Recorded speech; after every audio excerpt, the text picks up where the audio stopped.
Okay, now we're going to look at cases in which we do not know our population standard deviation. So it also requires a simple random sample and either a normal distributed population or n greater than 30. So again, the difference is whether or not we know sigma, our population standard deviation. So instead of a z critical value, we're going to look at t critical values. It's called the student t distribution. It's called student because of this guy that really likes his deer. You can go look it up. If population has a normal distribution, then the distribution of t is equal to this crazy looking formula. It actually looks really familiar, doesn't it? If we look on our formula sheet, it's the same formula for z critical value, except we're using the central limit theorem. So instead of x minus mu over sigma, it's x minus mu over sigma divided by square root of n. So x bar minus mu over s instead of sigma, because again, we don't know the population standard deviation, so I use the sample standard deviation divided by square root of n. So that's how we get our t critical value. Now, before we can do anything else, we need to talk about what degrees of freedom are. So degrees of freedom are the number of values that can vary after certain restrictions have been imposed on all data values. So let's say we have 10 items, and we know that the sum of their weights adds up to 537 or something. Well, we can pretty much assign any value to the first 9, and it won't make a difference as long as, it adds up to less than 537. And then that 10th value, though, it'll be set. We can't change it. It has to be exactly whatever will make the whole sum 537. So for our cases in this class, degrees of freedom will just be n minus 1. Sometimes we have to do n minus 2 if we have a 2 proportion or 2 sample or anything with more than one variable. But in this class, degrees of freedom, n minus 1. Just go with that. So let's look at how we find these critical values. So for our z critical values, we could just use the inverse norm. However, there's no inverse t on the Casio or innately on the TI-83. I'd suggest if you are using a TI-83, you go watch the other video that's titled Inverse T, so you can figure out how to program that on your calculator. So do that now if you have a TI-83. Then come back here. So we have a sample size of n equals 23, and it's a simple random sample, normal distribution, so that's good. We want the t critical value corresponding 95% confidence. So again, let's start with writing down our important information. We don't want n, we want our degrees of freedom. So n is 23, that makes our degrees of freedom 22. We don't want our confidence interval, we want our alpha value. Confidence level is 95%, that makes alpha 0.05. Don't forget, we still got to half it. We're doing a confidence interval, 2 tails. So left tail, right tail splits the alpha in half.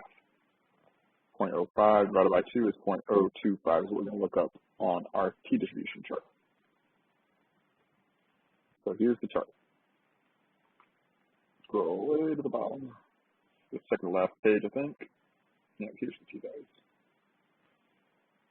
So here it is, t critical values, degrees of freedom, and alpha. If you're using the chart, look at the top. It gives you the area in 2 tails and the area in 1 tail. So that way you don't have to think, oh, do I split it in half? What am I doing? If you're looking at the 0.05, that's the confidence interval up to 2 tails. So if you look at 0.05 and 2 tails, it's the same as if it's 0.025 and 1 tail. So they save you a little bit of work there. Also notice, though, it's only for these specific values of alpha.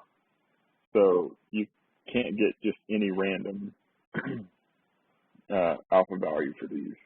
It has to be one of these very specific alpha values. Well, let's look up this critical value. Degree of freedom is 22, alpha is 0.05. Again, 0.05 for 2 tails, 0.025 for 1 tail. So it's right here in the middle. Look at 22 for degrees of freedom, right here in the middle, 2.074. That's our T critical value.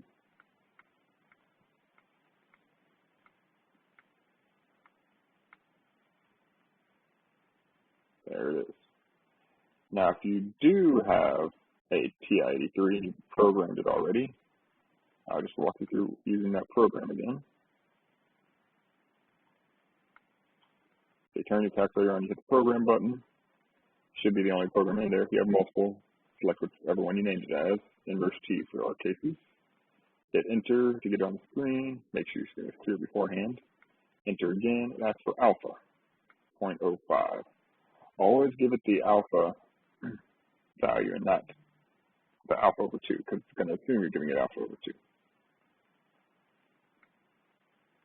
2. Degrees of freedom, so yeah, it assumes a one-tail alpha is 22. And we do that.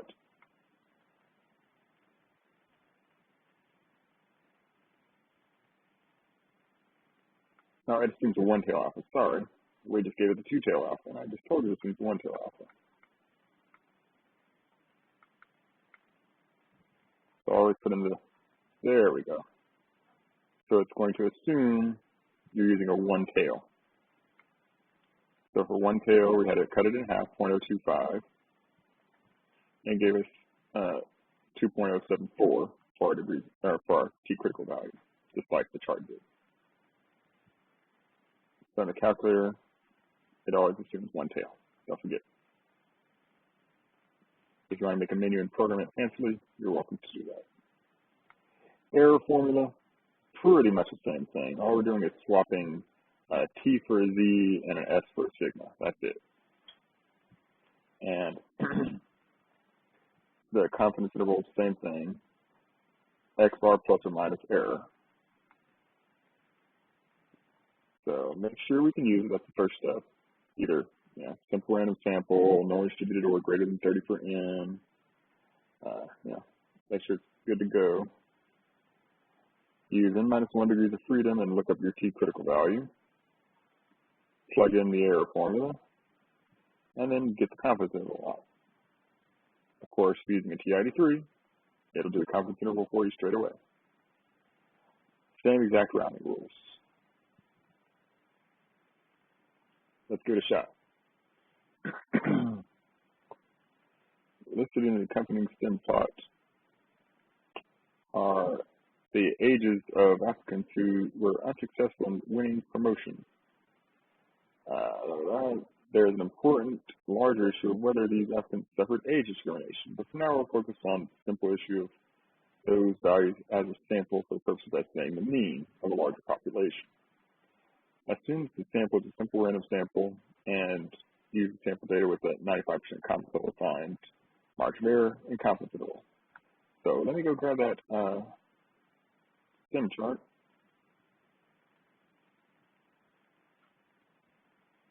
Let's see. Okay, where this? Oh, there it is.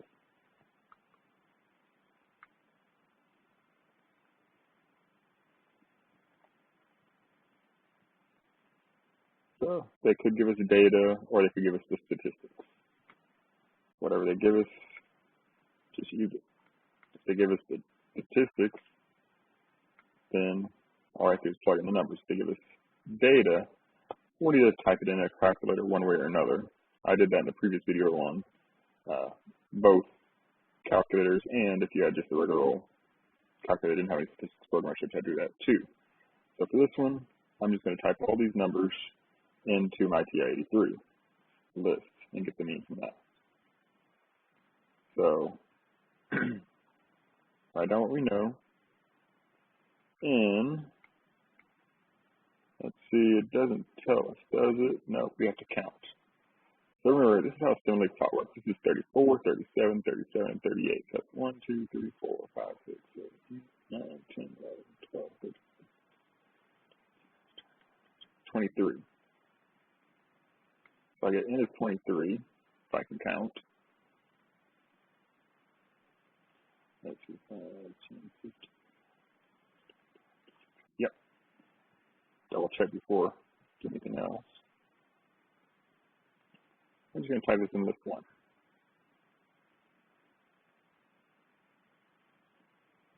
So 34, 37, 37, 38, 41, 42, 43, 44, 44, 45, 45, 45, 46, 48, 49, 53, 53, 40. No, sorry. I did that again. 54, 54, 55, 56, 57, 60. And yeah, we got 23 numbers. Keep on checking. Make sure you don't miss anything, because if you miss one number or mistype one number, as you saw last video, it'll completely change your answer. So get out of there. And this time, we're not going to use a Z interval, we're going to use a T interval. That's number 8. And we do have a list. And since we have a list, it doesn't ask for n because it can count. The calculator is good at counting. List 1, yep, that's where we're at. Frequency, confidence interval of 95%, calculate. And it gives us X bar as 47.0. So either to ones place or we're going to go to the 10th place for rounding. X bar is 47.0.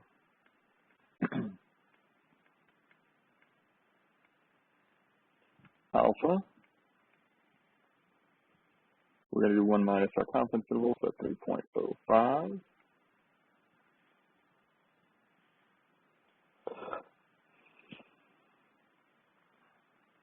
All right, I think that's all the info we need. I'll go ahead and do it by hand. Again, we already have the answer. We have a TI. There it is, done. But let's calculate our T, critical value. N is 23, that makes 22 degrees of freedom. Go to chart. Area in 2 tails is 0.05.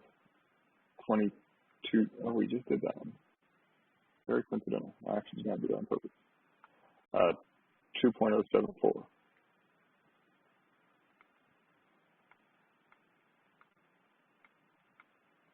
And of course, our error formula. That's going to be our T. Oh no, what about our standard deviation?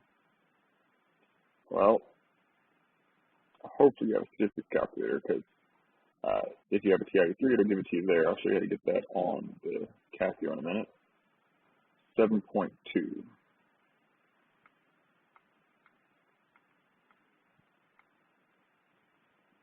If you don't have the standard deviation, you do have the formula right here. Well, use the shortcut formula. But of course, on the Casio and the TI-83, you're able to get the standard deviation just by typing in the lists.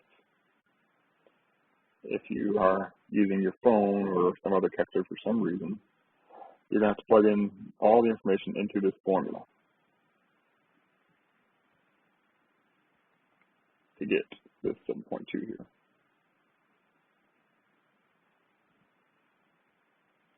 And I don't like to round until the end, so I'm going to go 7.22.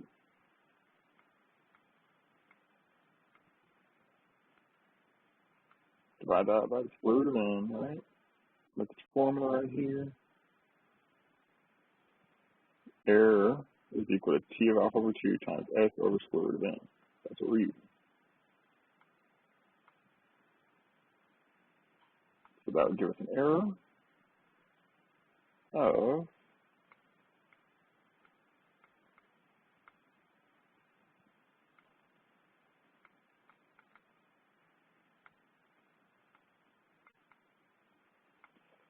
3.122. Again, our final answers may round to the tenths place. Go a little bit further than that until you're done, so you don't have compounded rounding issues. Take our mean and subtract that error. Take our mean and add that error. Again, I like to store this value. And I usually store it as A. Double check. Yeah, it's stored. 47 minus A. That gives me 43.9. That's my lower bound of my confidence interval. Change that to a plus. 50.1 for my upper bound.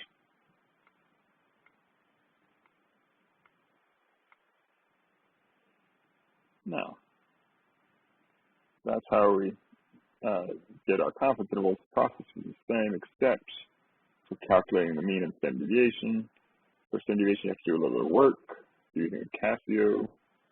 Go to mode, stat, one variable, type in the list of data. On the next problems, I'm just going to do it on one calculator, not both.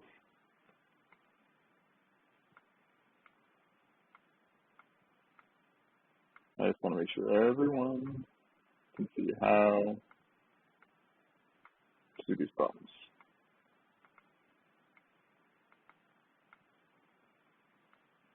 If you had to do it by hand, well, you need to use that formula, but you should all have your Casios because that's what you get.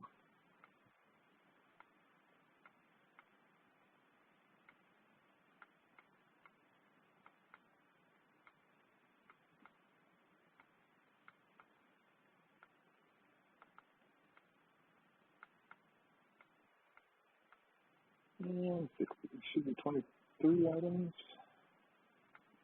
There we go, 23 items. Hit the AC button and then shift number 1 stat. We want our variables, X bar, 49 or 46.95, again routed to 47.0. And then to get our standard deviation, go to the same place, and we want S, not sigma. Make sure you grab the S. 7.22, same thing. And again, if you're doing this by hand, go back to the beginning of the semester and use this nice little formula here. Not too terrible, just have to add up all your X's and square your X's and add that up and plug it in.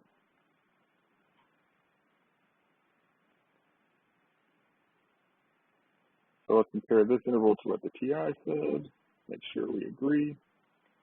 43.8 and 50.1. So again, a tenth place off. Rounding issues. It's going to be a little bit different. It's perfectly fine. So when do we use V and when do we use T? Well, if you like flow charts, here it is. If you don't, I'm going to summarize it on the next page. So first, do we know sigma? Yes or no? Well, yes, that's going to go Z side. No, that's going to go T side. But we got to make sure it's normally distributed. If it's not normally distributed, we have to make sure n is greater than 30. If neither one of those are true, then use non-parametric or bootstrapping method. For us, that means ain't happening. Same thing over here. One of these is going to be true, or both. It doesn't matter.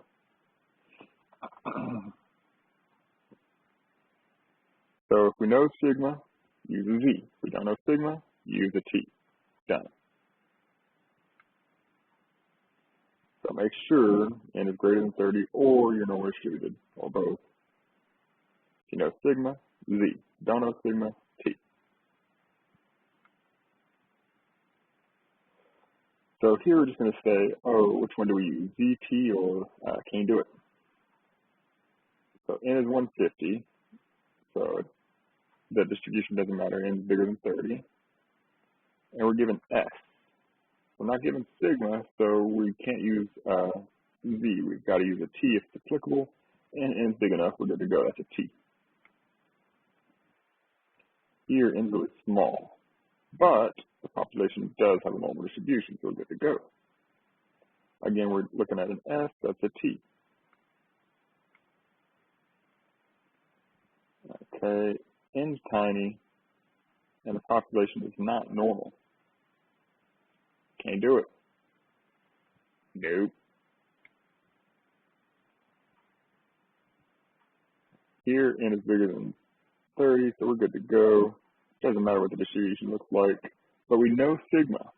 Since we know sigma, we're going to look at a Z. This is a Z. Tiny N, not a normal distribution. That's a no. Ain't doing it. Not happening. So before you begin the problems, write down your information and then check and see. Am I using a Z? Am I using a T? Then get started. Let's look at a couple examples. These will be T's because we did some Z's earlier. Your homework will have a mix of both, so make sure you pay close attention. Crack babies. Their birth rates, we look at 190 crack babies. Their average is 2,700 grams, with standard deviation of that sample, 645. The design of the study justifies the assumption that the sample can be treated as a simple random sample. Use of sample data to construct a 95% confidence interval to estimate the mean weight, volume, and born of all crack babies, basically. So, and it tells us right there, but good idea to just write it down. N is 190. X bar, 2,700.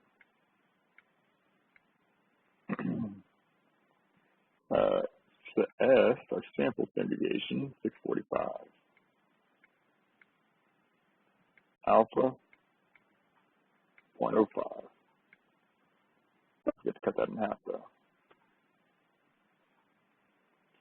So we're going to estimate our move. First, can we do this? Is it normally distributed? I don't see it says so.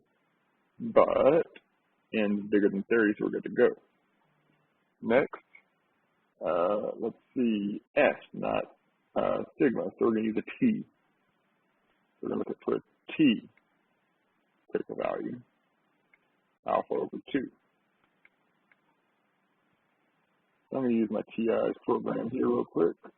Inverse T, alpha is 0.025. Don't forget to chop it in half, because again, this calculator program is only for one tail.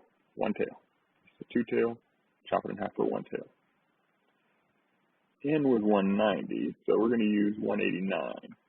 And I want to do this in the calculator because we're going to look on the chart in a second and see what happens. 1.973, okay. Let's look at the chart.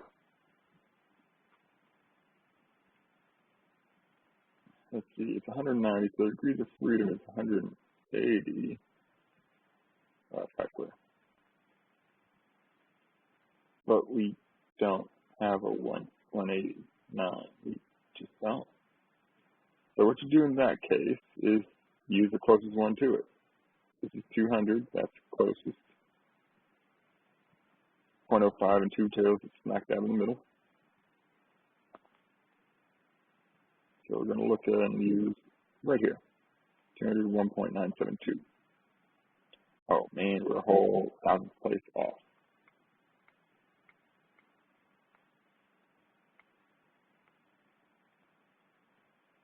So it doesn't change much between 100 and 200, just 12 thousandths between those 100 numbers. So that's why if we get really big numbers, we just go to the nearest one, because a number we have to look up in a chart, so we don't want to look through 2,000 numbers in order to find what we need. course, if you have technology, type it in and you're done. So we're going to use, we'll use this one since that's what the chart says.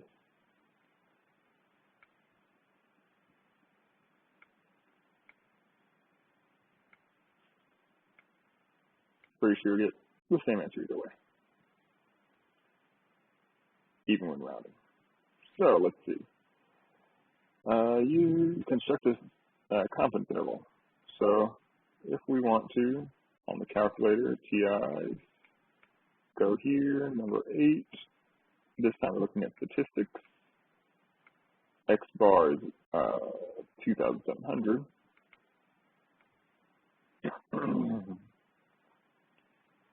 S is 645. N is 190. And 95% confidence. So there we go. So there it is. That's our interval. Let's do it by hand.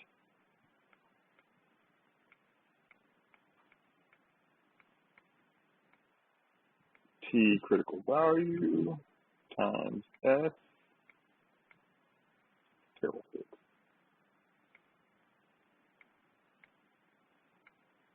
Over square root of N.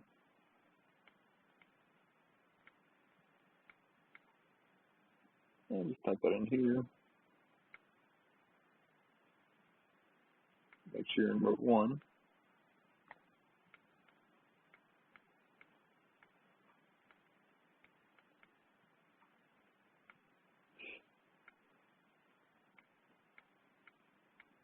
And we get 92.276, blah, blah, blah, blah, blah. Let's store that to A.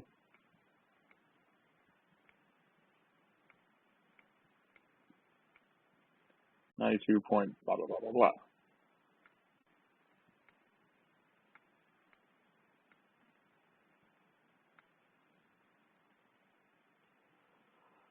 So our X bar is rounded to the 1th place. So we're going to round our answer to the 1st place, because that's what it gives us. And whenever we're looking at the statistics, whatever X bar is rounded to is what we round to.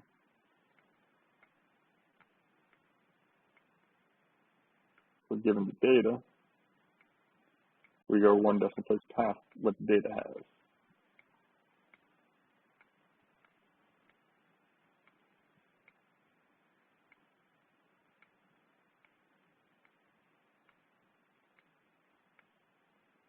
Okay, type that in. 2,700 minus A. That's my lower bound. And it rounds to 8, 2,608. My upper bound rounds to 2,792.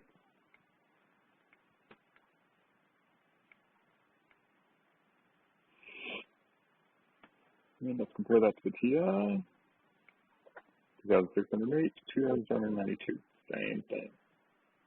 So that's 1,000th of a difference on the T critical value. Didn't make a difference, did it?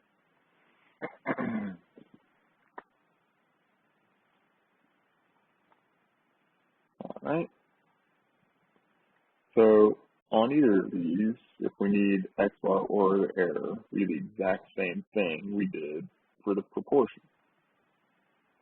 For the X bar, for our sample mean, we add them and divide by 2. For error, we subtract them and divide by 2. Here's the confidence interval. So I'm going to get X bar and error.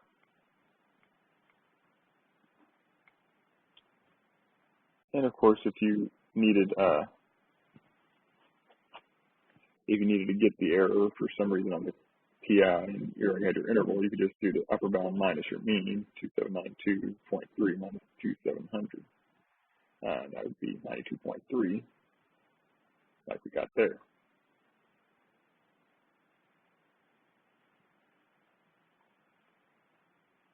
So I'm going to add these up and divide by 2.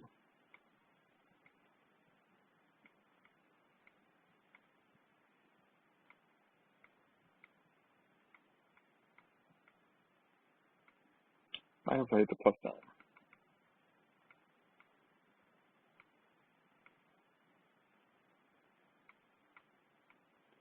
And again, I like to put my numerator and denominator in parentheses. It does matter this time because we have that plus sign going on.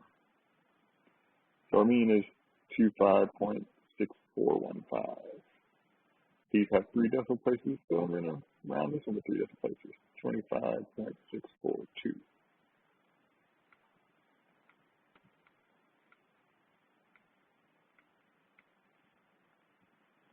And now,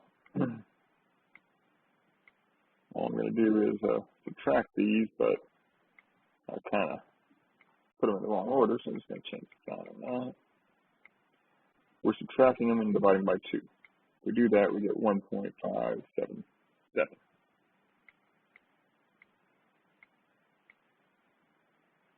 And there we go. So remember, if you're doing a confidence interval for a mean, first thing you check, is it normally distributed or is n greater than 30? If neither one of those apply, then read it again because it probably does. Or it's not asking you to actually solve the problem. Second thing you look for, sigma. If you know sigma, Z. If you don't know sigma, T. Do it. Done. That is it for chapter 7. We also have confidence intervals from variance in chapter 7, but that's not part of this curriculum, so we're done. I'll do the homework solutions tomorrow. The homework is already posted in there for you in the Google Drive.